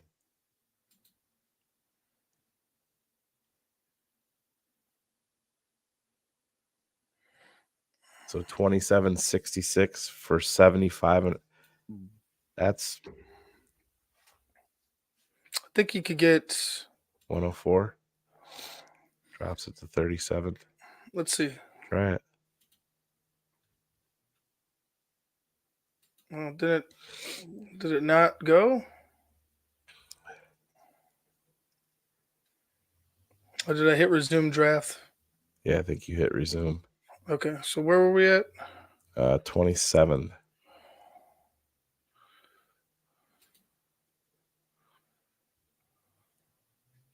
7 with the cards. 71. And 104 we were getting back. And a 104. Yep. For trade. Nope. All right, so you got to take out the 104. They should do that. Well, try to take 138. All right, so there you go. So we made a horrible trade without knowing who's available, but we're just doing it for the do it for the entertainment purposes. All right, Yeah. let's resume the draft. Wiggins, Powers, Johnson, Cooper DeJean, and here we sit. So now you're talking. Did Brian Thomas Jr. go? He did not. Yeah, He did. He did. Yeah, I guess I missed to the Eagles 22. Jeez, fuck you, Philly. So I think McConkey is in play. He would be for me anyway. What's the offensive line situation looking like? Tackles. Yeah, I couldn't go there. Here's the interior. No. I mean, Haynes is a guy that I'm very high on, but I can't pull the. And Graham Barton went, correct? Yeah, Barton. Yeah. Yeah, Barton went. I have Barton head and shoulders ahead of Powers Johnson. They go 2 defensive tackles or defensive ends, I mean. That's I love Braswell. Mm-hmm. I'm not a huge Chop Robinson fan, but that's a little rich for me.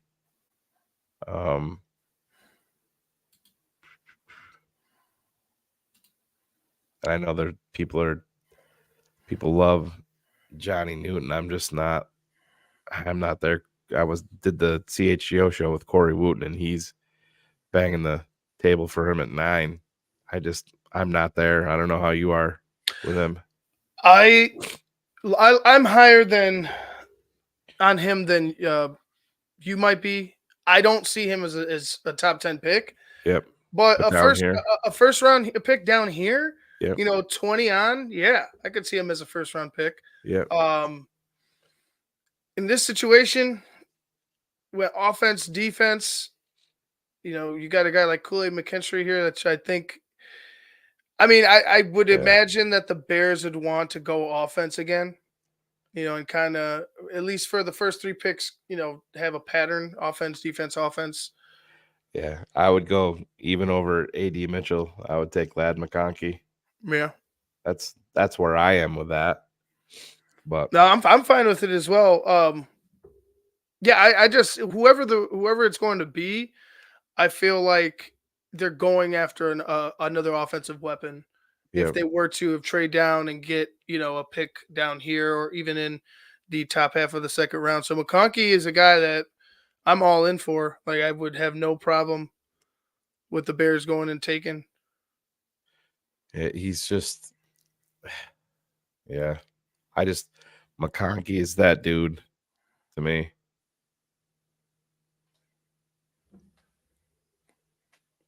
So we got Fisk Yeah. here, Boo bullets. I'm a Bama Bracewell. fan and I'm not even a Kool-Aid fan.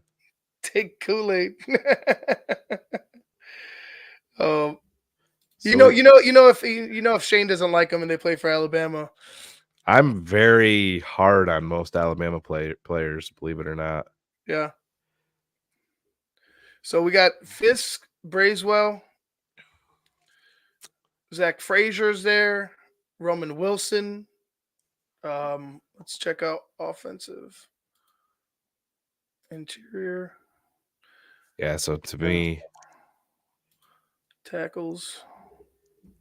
oh man, Haynes is really good. Haynes is in my top 50 Yeah. players. Yep. And I think he can come in and start. People aren't talking about this, Ivan, and I love Tevin Jenkins, Nate Davis. There's obviously huge question marks, but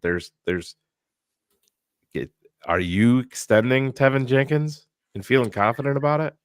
I don't know how you can be. I'm.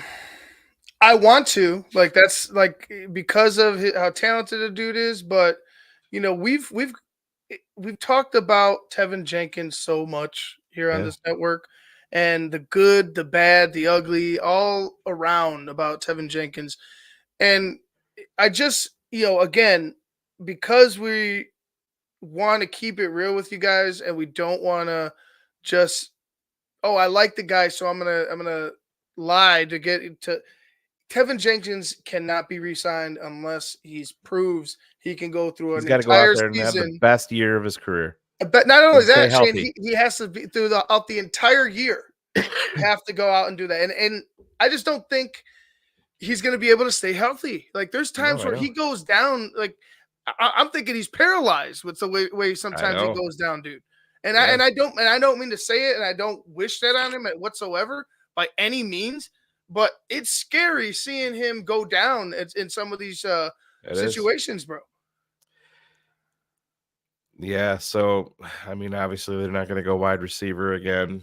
Um, they've talked to the Yale kid, the offensive tackle, but to me, he's raw. Mm-hmm. He's got a ways to go. I think Christian Haynes can come in and be your starting center all fucking day long, and he can start on your interior all day long. He's a Yeah. top flight. But to me, he's in my like I said, he's in my top 50. Christian Haynes is. I don't know what direction that you're thinking about potentially going here, but Well, I'm thinking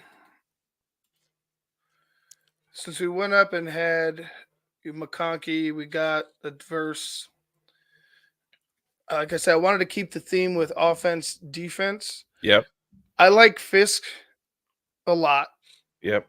I think he could be a game wrecker. Now, I know we just drafted Verse, but I do like Fisk. Also, I do like the idea of Bracewell I would because have no problem. I would have no problem with it. from the Ivan, I wouldn't. Yeah, from the situation we talked about earlier, and what I wanted from the jump is having Sweat solidify whatever it is on the other side of Sweat, and have another young guy waiting in the wings, learning and growing at the same time, and helping out in the rotation. I would be happy with a Bracewell. And matter of fact, I'll pick Bracewell here. for now, just for the scenario, sake, I like the idea of having two young defensive ends now, opposite of Montez Sweat, in a rotation that can, with youth and with speed and power, can be very, very dominant. Yeah. No, I have no problem with it at all. And then you're hoping that an offensive lineman falls to you at 71. Mm-hmm.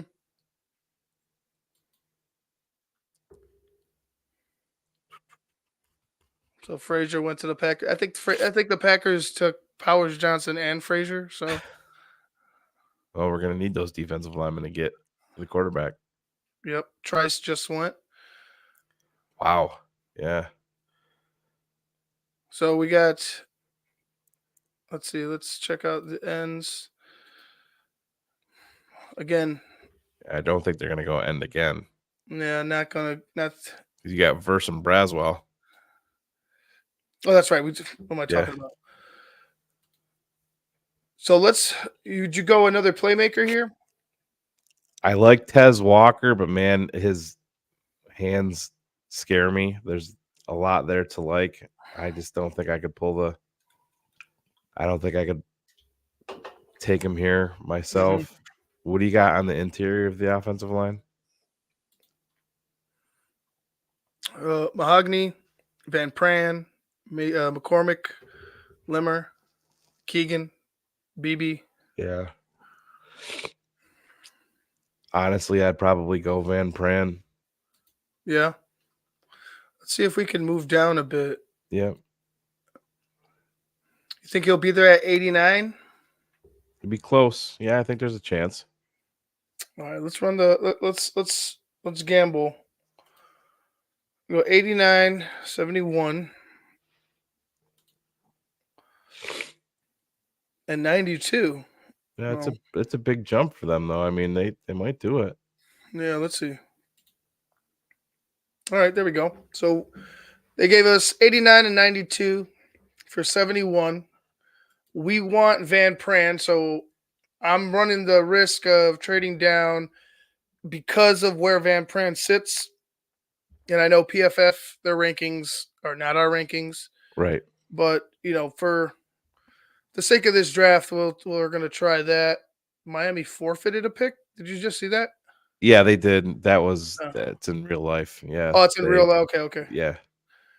I was going to be like, wow, we're forfeiting picks in a simulator? Yep. Like, oh, shit. Okay, so here's where I think it gets a little bit trickier because now we got Van Pran, right? Yep. We have 92. Yep. Do you see anybody taking Van Pran between 89 and 92? Well, Green Bay's not going to because they doubled up on the interior. Right. I would. The way that I'm looking at it, though, is if I like Van Pran enough, I'm not going to risk the chance of losing him over 3 slots because I feel like he can be your starting center. I love Trey Benson as a running. I mean, just he's a fantastic. I don't think the Bears are going to go there. The Bears do love Cam Kitchens. He's visited with the Bears. Yeah. We also have Rice. Yep. So I think you could probably go Van Pran at 89 and then Rice at 92 if that's where you wanted to go. You might be able.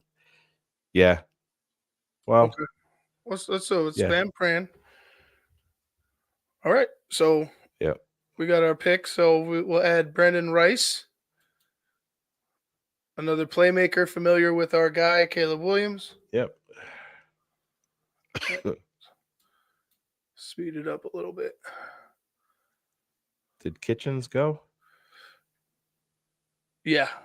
All right, he did. All right. He went San Francisco, 94.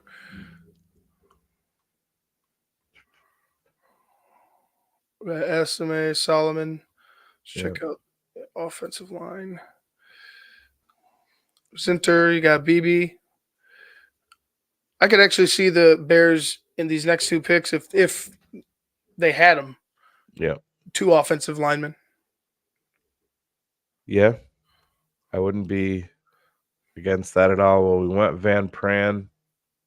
You have on the interior, you have Shelton and Ryan Bates. Mm-hmm.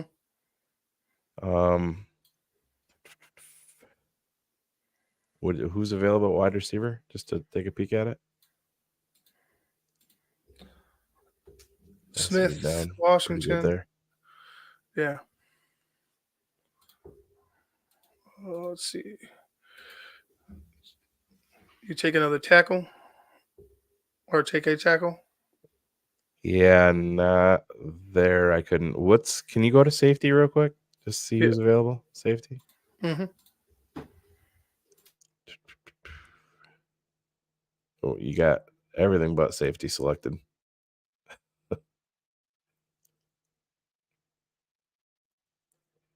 Oh yeah, I wouldn't. I would be drafting Cole Bishop here. That's where I would go.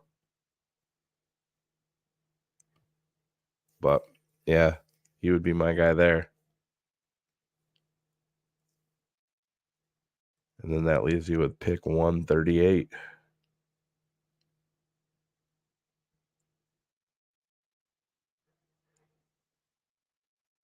Oh man, Oh I'm a shit! fan of the. I was talking. I'm on mute. Oh Shit. Now I was gonna say. Yeah. Pick 138. I was doing, and just hear me out here. I was doing a few mock drafts on my own, and I was getting to this point with some of the trades around the 5th round. yep.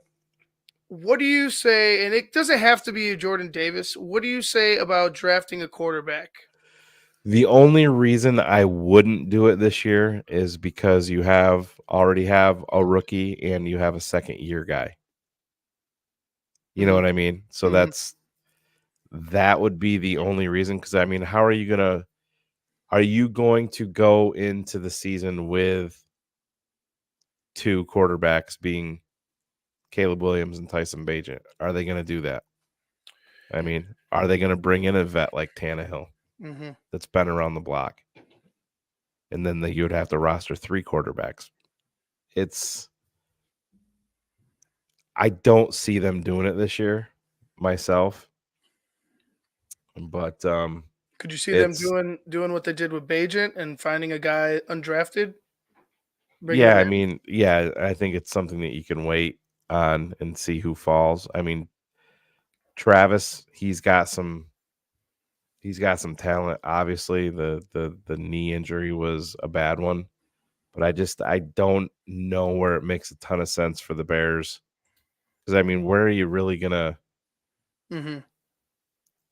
I don't know. I couldn't do it, and I'm my take on quarterbacks. I just think you have 2 young ones Right. already. I don't know if they need a third. So what do you think about running back at this spot? Yeah, I mean, they're obviously not. Who is available at running back? Shit. This fucking thing. Hold on. Keeps locking in and then Yeah, Shipley's interesting for sure. The Bears have met with Dylan Laub. I know Phil would love him. A white running back. the white running back from New Yeah. Hampshire. That's right up Phil's alley.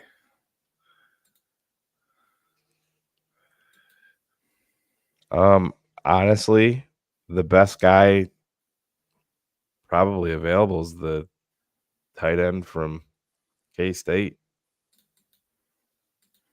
Senate. Yeah. Actually, Theo Johnson's good too. He's got a lot of talent.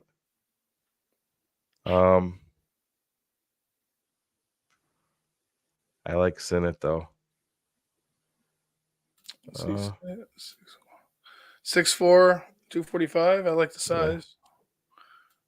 Yeah, and see, All right. the reason why I like Sinnott in this offense is because the days of Kari Blasingame are probably very much over in Mhm. Chicago.